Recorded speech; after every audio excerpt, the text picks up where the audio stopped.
तरीका। अब आता है कि भूमि के निर्धारण के बाद भू राजस्व का निर्धारण कैसे होगा, कितना होगा, कौन टैक्स कलेक्ट करेगा। बात समझना।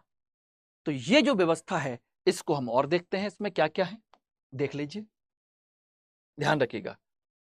भू राजस्व का निर्धारण कितना होगा, कितना लिया जाएगा, भू राजस्व का निर्धारण, ध्यान रखना। इसके लिए अकबर ने एक दर की तालिका बनवाई थी। दर की शेरशाह सूरी ने भी बनवाई थी, इसने भी बनवाई। दर की तालिका, अलग अलग फसलों की अलग अलग दर के हिसाब से टैक्स लिया जाएगा और दर की तालिका को कहते हैं रई।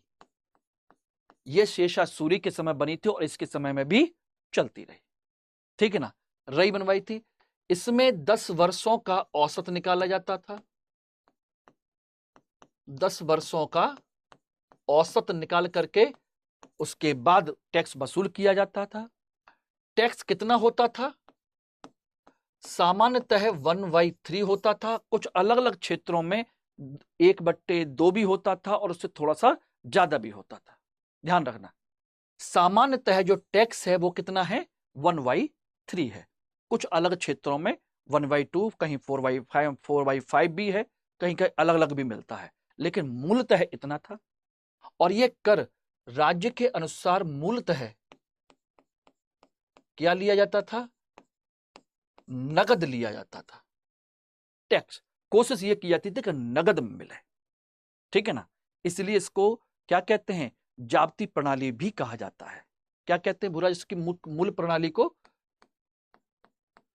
जाब्ती प्रणाली भी कहते हैं।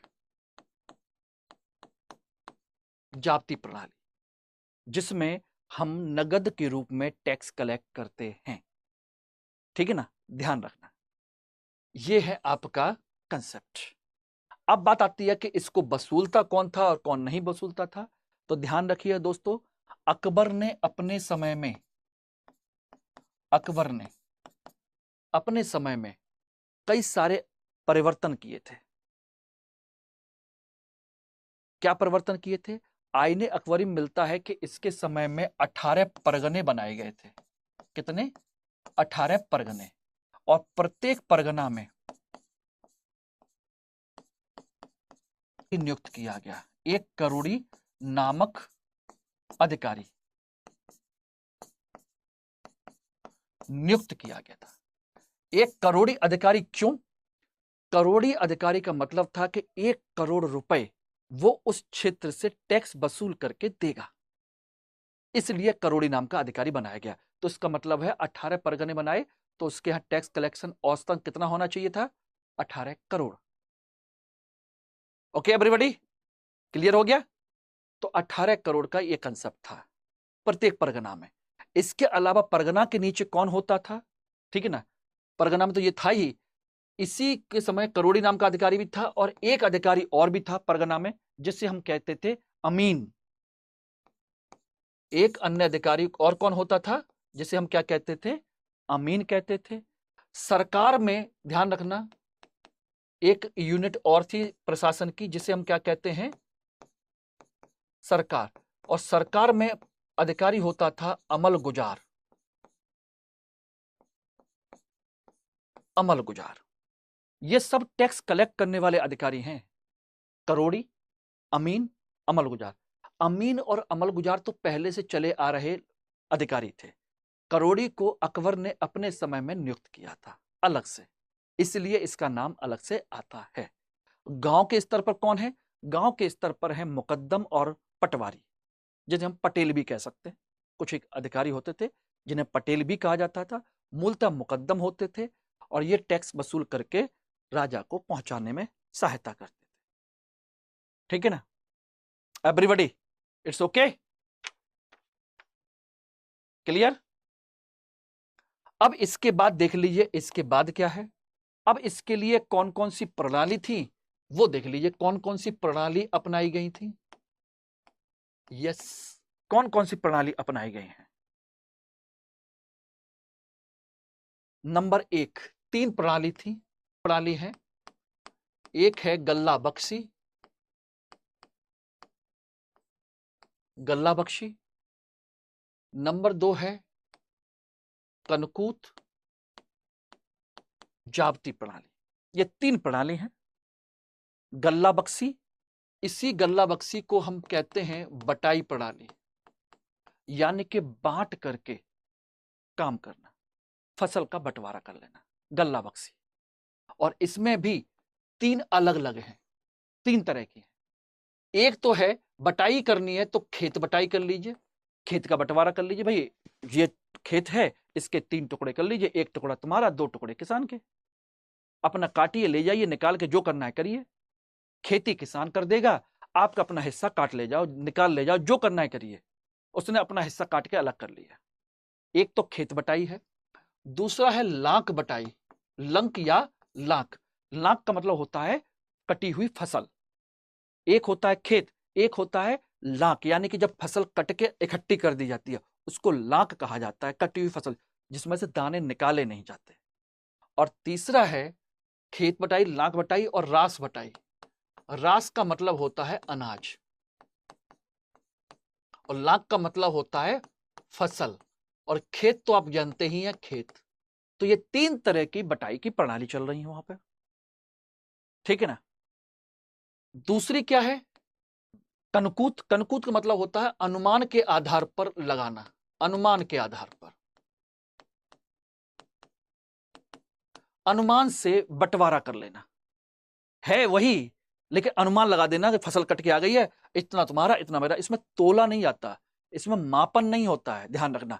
कनकूत का मतलब होता है अंदाज लगाना, अंदाज से काम कर लेना। ठीक है भाई, तुम्हारा कम या ज्यादा थोड़ा बहुत चलता रहेगा, कौन नापेगा, कौन तोलेगा, इसको छोड़ो यार, ठीक है ना। और तीसरा है जाप्ती प्रणाली। यह होता है प्रॉपर तरीके से मापन के आधार पर, मापन के आधार पर होगा, यह समझ लीजिए। इस तरीके से ये सारे के सारे 3 प्रणालियां अकबर के समय में प्रचलित थीं। तो यह है अकबर के समय की भू राजस्व नीति, जिसे हम आईने दहसाला या टोडरमल प्रणाली भी कहते हैं। इससे बाहर कुछ भी नहीं होता, ठीक है ना। अब यहीं पर दूसरा एक चीज और देख लीजिए, क्या है अकबर की आर्थिक नीति के संदर्भ में उसके कृषि संबंधी प्रावधान क्या है। कृषि संबंधी प्रावधान, तो ध्यान रखिएगा, कृषि संबंधी प्रावधान के अंतर्गत सबसे पहले तो किसान पता होना चाहिए कि किसान कौन होते हैं, कितने प्रकार के हैं, फिर उसकी सिंचाई प्रणाली क्या है और कौन कौन सी फसलों की खेती होती है। ध्यान रखना, अकबर के समय में ध्यान रखना, किसान जो है वो 3 प्रकार के हैं। एक हैं खुदकास्त, दूसरे हैं पाहीकास्त और तीसरे हैं मुजारियान। खुदकास्त, पाहीकास्त और मुजारियान। खुदकास्त वो किसान जो खुद के खेत में खेती करते हैं, खुद के खेत में, यानी कि अपनी जमीन के वो खुद मालिक हैं और उसी के अंतर्गत अपनी खेती करते हैं, खुद काश्त कहलाते हैं, यानी खुद के काश्तकार, उसको किसी और के जाने की जरूरत नहीं। पाही काश्त का मतलब क्या है, पाही काश्त का मतलब होता है दूसरे गांव में जाकर खेती करना। और ये कौन थे, बड़े बड़े जमींदार या जिनको सरकार ने जमीन दान दे रखी है, या बड़े बड़े जमींदार हैं जिनके पास अपनी जमीन है, जो खुद खेती नहीं कर सकते, वो दूसरे गांव से किसानों को बुलाते हैं, अपने यहां खेती करवाते हैं। तो जो किसान दूसरों के खेतों में जाकर खेती करते हैं उनको पाहीकास्त कहते हैं, ध्यान रखना, ठीक है ना। तो दूसरों के खेत में जाकर खेती करने वाले लोग क्या कहलाते हैं, पाहीकास्त। और तीसरे मुजारियान। मुजारियान कौन होते हैं, बटाईदार। बटाईदार, आपको अपने खेत में खेती नहीं करनी, मत करिए भाई, एक काम कर लेते हैं, जमीन तुम्हारी, बीज और मेहनत मेरा, बटाई कर लेते, आधा तुम्हारा आधा मेरा, जमीन मेरी है, ठीक है ना। तो ये बटाईदार है। तो इस तरह से जो बटाईदार खेती करते हैं वो कहलाते हैं मुजारियान। क्लियर हो गया एवरीबॉडी, क्लियर। अब बात आते हैं कि अकबर के समय में सिंचाई प्रणाली की खास बात क्या थी। ध्यान रखना, सिंचाई प्रणाली इस समय भी मूलतः वर्षा पर ही निर्भर थी, वर्षा पर ही निर्भर है। ध्यान रखना, वर्षा पर है, बारिश पर, और कोई प्रणाली नहीं है। हां, इससे पहले से प्रणाली चली आ रही थी, कौन कौन सी? रहट या अरघट, ये प्रणाली पहले से प्रचलित थी। इनकी चर्चा बाबर ने भी की है। ध्यान रखना, ये रही आपकी, देख रहे हैं ना, ये रहट प्रणाली, ये रही, यही है रहट। चर्चा बाबर ने भी की है। ध्यान रखना, ये रही आपकी, देख रहे हैं ना, ये रहट प्रणाली, ये रही, यही है रहट पद्धति। और ये किसान है, खेती कर रहा है। तो ये प्रणाली पहले से प्रचलित थी, जिसकी जानकारी बाबर ने भी अपनी किताब बाबरनामा में दी है कि भारत में रहट या अरघट नाम की प्रणाली चलती थी। तो अकबर के समय में कोई नई विशेष प्रणाली का विकास नहीं हुआ था, कोई विशेष प्रणाली का विकास नहीं हुआ था। बस एक चीज ध्यान रखिएगा, ये अकबर के क्षेत्र की बात हो रही है, लेकिन राजस्थान के क्षेत्र में वहां के शासकों ने हमेशा से झीलें बनवाई, अन्ना सागर झील से लेकर गोविंद सागर झील से लेकर के अनेक तरह की झीलों का निर्माण करवाया, क्योंकि वहां पर राजस्थान में आप अच्छे से जानते हैं कि पानी की बड़ी समस्या है। इसलिए वहां के लोगों ने झीलों का निर्माण करवा दिया, जिससे कि पानी की समस्या का समाधान हो जाए, बारिश के दिनों में पानी इकट्ठा हो जाए, उसी पानी से समय समय पर खेती होती रहे। तो यह राजस्थान में चलता रहा था। ठीक, अब बात आती है कि प्रमुख फसलें। तो ध्यान रखना, प्रमुख फसलें दो ही प्रकार की हैं, एक है रबी की फसल और दूसरी है खरीफ की फसल। रबी और खरीफ की फसल। और आईने अकबरी में इनकी फसलों की जानकारी दे रखी है। किस बुक में है? आईने अकबरी में इन फसलों के बारे में जानकारी दे रखी है। कितनी फसलें हैं? रबी की 17 फसलों की जानकारी है और खरीफ की 26 फसलों की।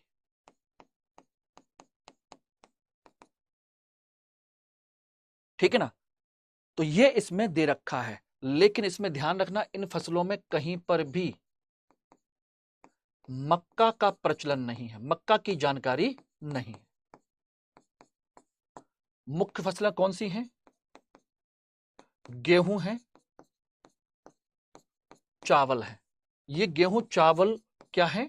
मुख्य फसल है, लेकिन मक्का की कोई जानकारी यहां पर नहीं थी। क्यों नहीं थी?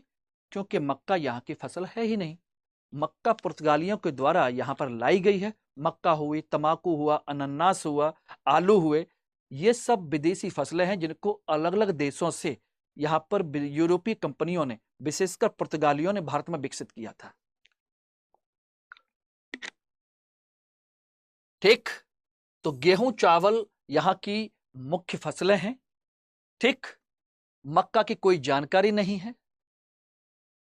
तंबाकू, अनानास, आलू, मक्का, इनको विदेशी लोग यहां पर लेकर के आए, खासकर पुर्तगाली लेकर के आए। तरबूज, खरबूज, ये सब भी सेंट्रल एशिया से, मध्य एशिया या पश्चिम एशिया की तरफ से भारत में आए, ये भी अपनी फसल नहीं है। अधिकांश फसलें विदेशी हैं। इवन आप विश्वास करेंगे, लाल मिर्च, टमाटर भी यहां की फसल नहीं है। समझिएगा, ये भी विदेश से आए थे। 18वीं सदी के बाद इनका उत्पादन शुरू हुआ है, हमारे यहां नहीं होता था। हाँ, लेकिन हमारे यहां नगदी फसलें बहुत अच्छे से पैदा होती थी। कई प्रकार की नगदी फसलें हैं। ध्यान रखना, कौन कौन सी नगदी फसलें हैं देख लीजिए। इस पीरियड में नगदी फसलें यानी कि कैश क्रॉप्स, ये पैदा होती थी, कई सारी हैं। इनमें सबसे महत्वपूर्ण है कपास, जो पाषाण काल से ही मान के चलिए कि हमारे यहां पैदा हो रही है, सिंधु घाटी सभ्यता से पहले से।